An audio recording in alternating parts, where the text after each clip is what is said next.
የማርቆስ ወንጌል ምዕራፍ 9። እውነት እላችኋለሁ በዚህ ከቆሙት ሰዎች የእግዚአብሔር መንግሥት በኃይል ስትመጣ እስኪያዩ ድረስ ሞትን የማይቀምሱ አንዳንዶች አሉ አላቸው። ከ6 ቀንም በኋላ ኢየሱስ ጴጥሮስና ያዕቆብን ዮሐንስንም ይዞ ወደ ረጅም ተራራ ብቻቸውን አወጣቸው። በፊታቸውም ተለወጠ፣ ልብሱም አንጸባረቀ፣ አጣቢም በምድር ላይ እንደዚያ ሊያነጣው እስከማይችል በጣም ነጭ ሆነ። ኤልያስና ሙሴ ታዩአቸው፣ ከኢየሱስም ጋር ይነጋገሩ ነበር። ጴጥሮስም መልሶ ኢየሱስን መምህር ሆይ በዚህ መሆን ለኛ መልካም ነውና አንድ ላንተ፣ አንድም ለሙሴ፣ አንድም ለኤልያስ 3 ዳሶችን እንስራ አለው። እጅግም ስለፈሩ የሚለውን አያውቅም ነበር። ደመናም መጥቶ ጋረዳቸው። ከደመናውም የምወደው ልጄ ይህ ነው፣ እርሱን ስሙት የሚል ድምጽ መጣ። ድንገትም ዞሮ ሲመለከቱ ከእርሱ ጋር ከኢየሱስ ብቻ በቀር ማንንም አላዩም። ከተራራውም ሲወርዱ የሰው ልጅ ከሙታን እስኪነሳ ድረስ ያዩትን ለማንም እንዳይናገሩ አዘዛቸው። ቃሉንም ይዘው ከሙታን መነሳት ምንድነው እያሉ እርስ በርሳቸው ተጠያየቁ። እነርሱም ኤልያስ አስቀድሞ ሊመጣ እንዲገባው ጻፎች ስለምን ይላሉ ብለው ጠየቁት።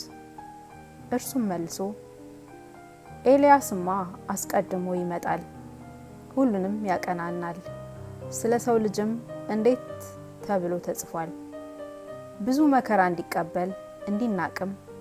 ነገር ግን እላችኋለሁ ኤልያስ ደግሞ መጥቷል፣ ስለ እርሱም እንደተጻፈ የወደዱትን ሁሉ አደረጉበት አላቸው። ወደ ደቀ መዛሙርቱም በመጣ ጊዜ ብዙ ሕዝብ ሲከቧቸው፣ ጻፎችም ከነርሱ ጋር ሲከራከሩ አየ። ወዲያውም ሕዝቡ ሁሉ ባዩት ጊዜ ደነገጡ። ወደ እርሱም ሮጠው እጅ ነሱት። ጻፎቹም ስለምን ከነርሱ ጋር ትከራከራላችሁ ብሎ ጠየቃቸው። ከሕዝቡ አንዱ መልሶ መምህር ሆይ ዲዳ መንፈስ ያደረበትን ልጄን ወደ አንተ አምጥቼዋለሁ። በያዘውም ስፍራ ሁሉ ይጥለዋል፣ አረፋም ይደፍቃል፣ ጥርሱንም ያንቀጫቅጫል፣ ይደርቃልም። እንዲያወጡለትም ለደቀ መዛሙርትህ ነገርኳቸው፣ አልቻሉምም አለው። እርሱም መልሶ የማታምን ትውልድ ሆይ እስከ መቼ ካንተ ጋር እኖራለሁ? እስከ መቼስ እታገሳችኋለሁ? ወደ እኔ አምጡት አላቸው። ወደ እርሱም አመጡት። እርሱንም ባየ ጊዜ ያ መንፈስ ወዲያው አንፈራገጠው፣ ወደ ምድርም ወድቆ አረፋ እየደፈቀ ተንፈራፈረ። አባቱንም ይህ ከያዘው ስንት ዘመን ነው ብሎ ጠየቀው። እርሱም ከሕፃንነቱ ጀምሮ ነው፣ ብዙ ጊዜም ሊያጠፋው ወደ እሳትም ወደ ውሃም ጣለው። ቢቻልህ ግን እዘንልን እርዳንም አለው። ኢየሱስም ቢቻልህ ትላለህ፣ ለሚያምን ሁሉ ይቻላል አለው። ወዲያው የብላቴናው አባት ጮሆ አምናለሁ፣ አለማመኔን እርዳው አለው።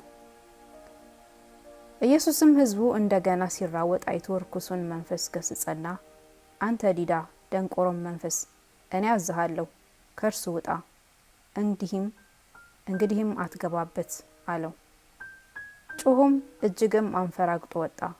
ብዙዎችም ሞተ እስኪሉ ድረስ እንደሞት ሆነ። ኢየሱስ ግን እጁን ይዞ አስነሳው፣ ቆመም። ወደ ቤትም ከገባ በኋላ ደቀ መዛሙርቱ እኛ ልናስወጣው ያልቻልን ስለምንድን ነው ብለው ብቻውን ጠየቁት። ይህ ወገን በጸሎትና በጦም ካልሆነ በምንም ሊወጣ አይችልም አላቸው። ከዚያም ወጥተው በገሊላ በኩል አለፉ። ደቀ መዛሙርቱን የሚያስተምር ስለነበር ማንም ያውቅ ዘንድ አልወደደም። ከነርሱም የሰው ልጅ በሰዎች እጅ አልፎ ይሰጣል፣ ይገድሉትማል፣ ተገድሎም በ3ኛው ቀን ይነሳል ይላቸው ነበር። እነርሱም ነገሩን አላስተዋሉም፣ እንዳይጠይቁትም ፈሩ። ወደ ቅፍርናሆምም መጣ። በቤትም ሆኖ በመንገድ እርስ በርሳችሁ ምን ትነጋገራላችሁ ብሎ ጠየቃቸው። እነርሱ ግን በመንገድ ከሁሉ የሚበልጥ ማን ይሆን ተባብለው ነበርና ዝም አሉ። ተቀምጦም 12ቱን ጠርቶ ከሰው ፊተኛ ሊሆን ቢወድ ከሁሉ በኋላ የሁሉም አገልጋይ ይሁን አላቸው። ሕፃንም ይዞ በመካከላቸው አቆመው። አቅፎም እንደዚህ ካሉ ሕፃናት አንዱን በስሜ የሚቀበል ሁሉ እኔን ይቀበላል፣ የሚቀበለኝም ሁሉ የላከኝን እንጂ እኔን አይቀበልም አላቸው። ዮሐንስ መልሶ መምህር ሆይ አንድ ሰው በስምህ አጋንንትን ሲያወጣ አየነው፣ ስለማይከተለንም ከለከል ነው አለው። ኢየሱስ ግን አለ፣ በስሜ ተአምር ሰርቶ በቶሎ በእኔ ላይ ክፉ መናገር የሚችል ማንም የለምና አትከልክሉት። የማይቃወመንን እርሱ ከኛ ጋር ነውና። የክርስቶስ ስለሆናችሁ በስሜ ጽዋ ውሃ የሚያጠጣችሁ ሁሉ ዋጋው እንደማይጠፋበት እውነት እላችኋለሁ።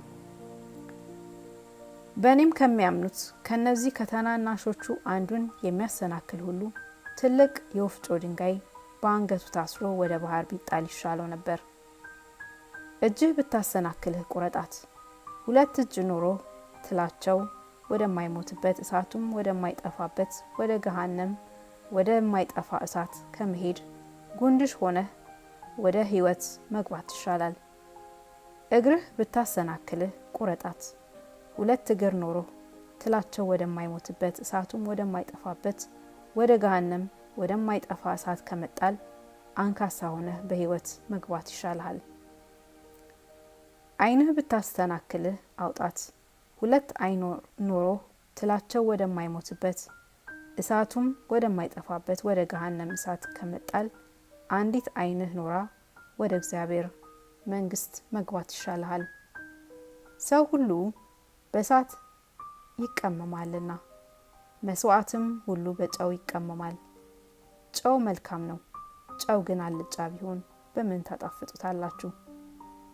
በነፍሳችሁ ጨው ይኖርባችሁ፣ እርስ በርሳችሁም ተስማሙ።